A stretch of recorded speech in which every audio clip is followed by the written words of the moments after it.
Do you remember the games you used to play as a child? Building pillow forts, playing doctors, or making up stories with your Barbies about taking back the Mojo Dojo Casa House? So much fun, right? Did you know you were learning new skills the majority of the time you were playing? For example, building your fort was also allowing you to develop your critical thinking and spatial awareness.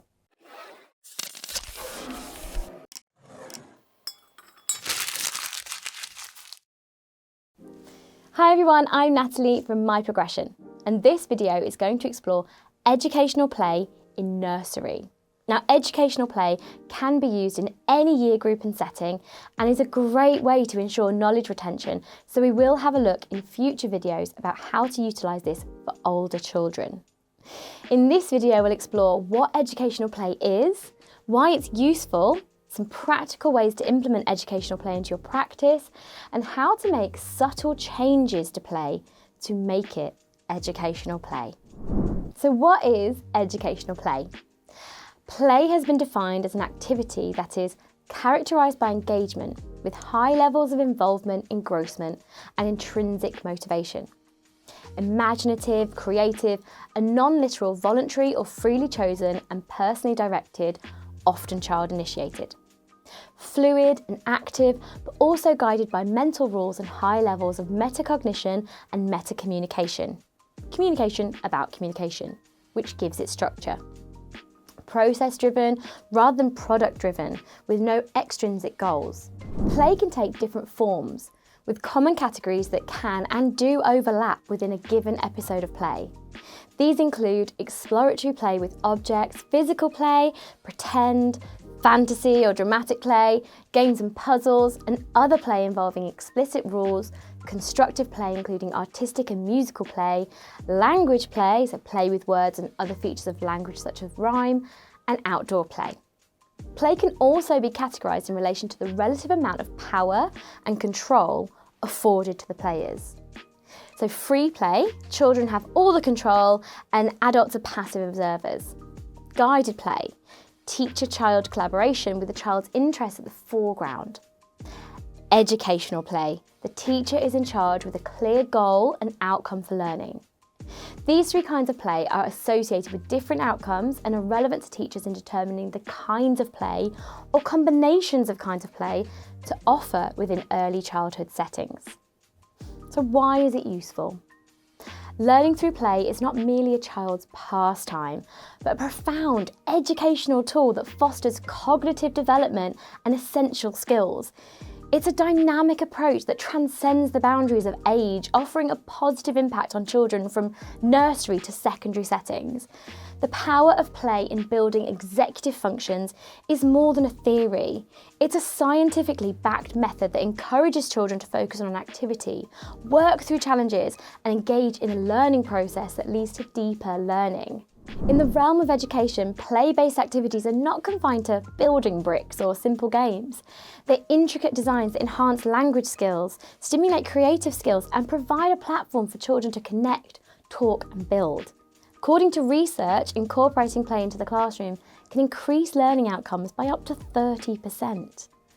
Dr. Sarah Miller, a renowned child psychologist, emphasises, play is the language of children. It's not just about fun, it's about exploring, understanding and growing. The impact on children's cognitive development is profound and lasting.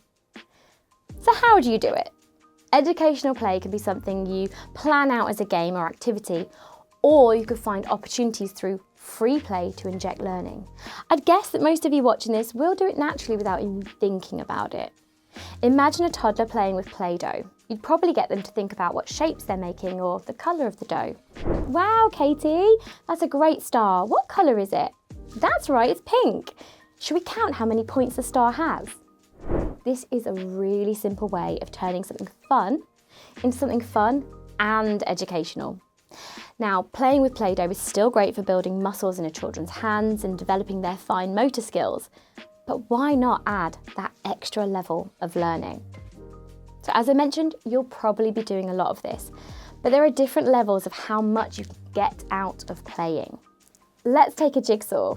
Base level would be a child playing on their own and figuring out where the pieces go.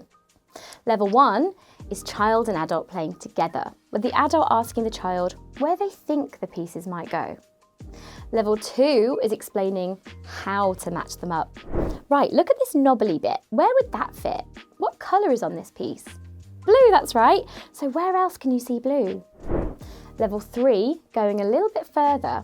What is it? So this piece has pink and red on it and there's an eye. What do you think this is?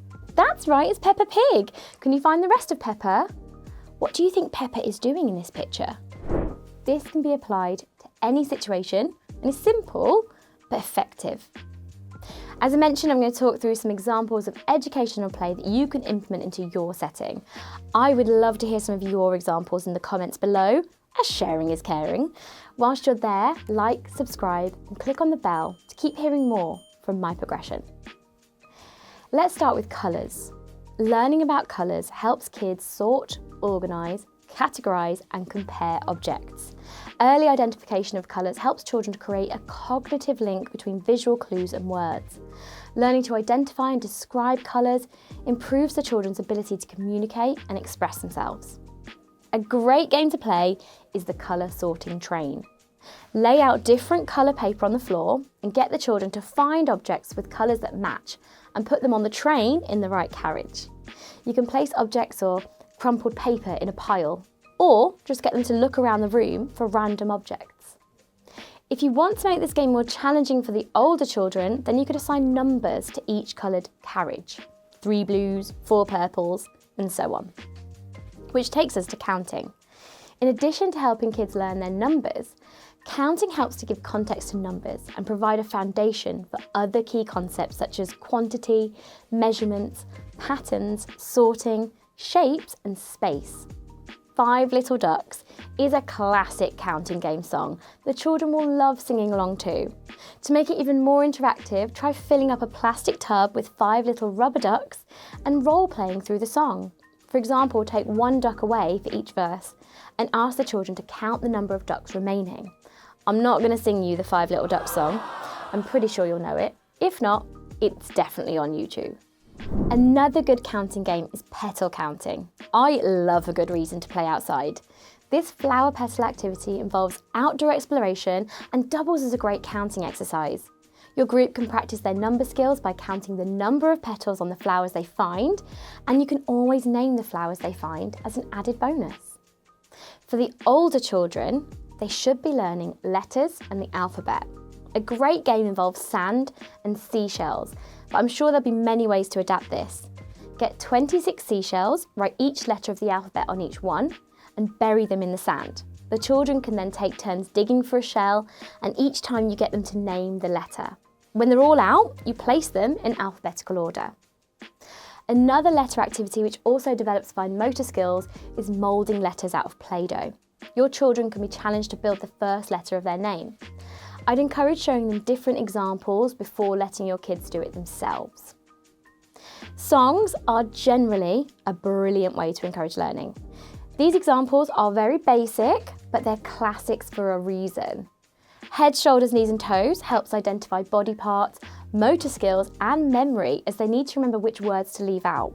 If you want to see it done really well, watch Mr. Tumble. Another great song that's fun and educational is Old MacDonald's Farm. This is going to teach them about animals and what noises they make. The great thing about these songs is you don't even need to be able to sing to do them justice. It is all about enthusiasm. Teaching children right and wrong and social skills is also so important. Sharing is a big thing for young children and something they need to learn to do early on. Circle games are really good for getting children to understand how to take turns, like pass the parcel. Pass the smile is another simple passing circle game, and you don't need to wrap 15 presents. It's great for understanding emotions, eye contact, and sharing, all mixed together. So everyone sits in a circle, and the adult starts by smiling at the first child in the circle. This child then passes the smile by smiling at the person sitting next to them.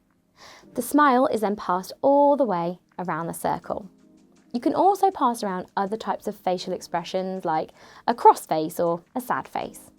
Whilst encouraging free play and letting children build on their social skills is so important, you are there to guide them and teach them. So in every activity you do or plan, think, what are they learning? Or what else could they be learning? I hope you found this video in our nursery series useful. Keep a lookout for our future video on storytelling coming soon. I've been Natalie from My Progression, and let's keep your career in motion.